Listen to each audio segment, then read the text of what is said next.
One issue that may sway voters this November is climate change. And the Coachella Valley is facing a number of very competitive races on the state and federal level. First Alert meteorologist Spencer Blum talked with many of our local candidates about where they stand for an in-depth report on this tonight. Spencer. You're very much correct, John and Karen. And over the course of several weeks, I reached out to the candidates for California's 41st Congressional District and the candidates for California Assembly District 47 and gave each campaign an equal opportunity to have their voice heard. While Will Rollins, Christy Holstage, and Greg Wallace agreed to meet with us, Congressman Ken Calvert did not accept my multiple requests for an interview. With that being said, let's dig into what our local candidates had to say in my in-depth report, The Race Against Climate Change. This year alone, we have broken several heat records, including the highest recorded temperature of all time in Palm Springs of 124 degrees Fahrenheit. And this is just the tip of the iceberg, and it just goes to show how impactful climate change will be to our area. I started by asking each candidate if they believed that climate change was an important issue that should be addressed by all levels of government. To this, they all agreed. Whether we can live here, period. We've seen record-breaking temperatures in Palm Springs and Palm Desert throughout the valley over the last summer, and we have to have a Congress that actually believes that this threat is serious and acts aggressively to stop it. I think the most important issues here are protecting property and protecting lives. And so when we had Hurricane Hillary come in, last summer, that was something that we were not equipped for, right? We need to invest in infrastructure resiliency so that next time we get an extreme weather event like that, we're better prepared. I talk to residents every single day who are impacted by extreme heat. We have so many people working outside in this valley, and seniors or people who can't afford air conditioning, and so very concerned about those issues and how we make sure that this desert remains a safe and healthy place to live for all of us. I asked the candidates what specific policies they either have supported, currently support, or plan to support if elected. I'm really proud to have signed on as mayor for the city of Palm Springs to the 30 by 30 pledge to save public lands for conservation. And I'm really proud of the work I've done with the Tourism Association to talk about climate and protecting our environment as an economic issue. I supported the climate infrastructure bond last year during the legislative session. That's going to be on the ballot this November for voters to decide on.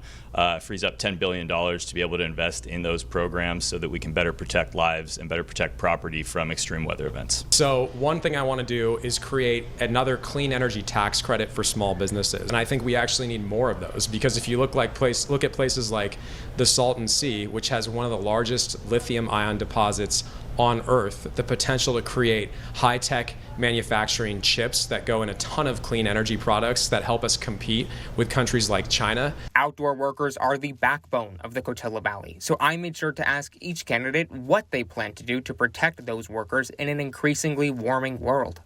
All three candidates said they would continue to ensure that outdoor workers had ample access to shade, rest breaks, and water. Warming temperatures in the future could greatly impact both the amount and the value of the crops grown here in the Coachella Valley. I asked the candidates how they plan to address these concerns. The impacts on agriculture is something that I think our ag community is well aware of. They've been addressing for years.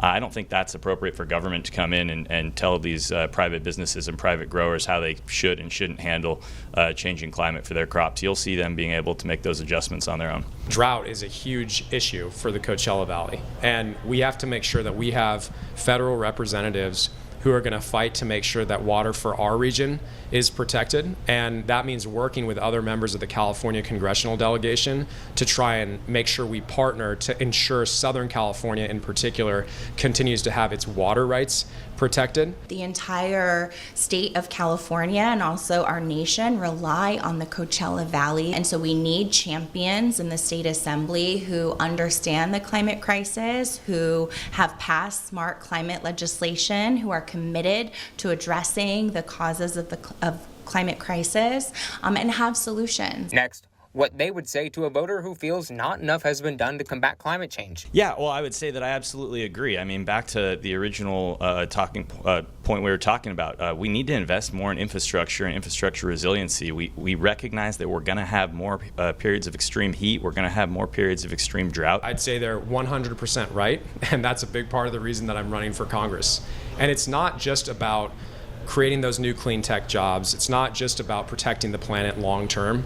It also is better for your wallet if we lower energy costs with new technology that can fuel our entire economy without running on gas and oil. I agree with voters saying that not enough has been done to combat climate change. The UN and other international agencies set deadlines where we need to, radically transform our emissions to prevent a future that none of us want to live in.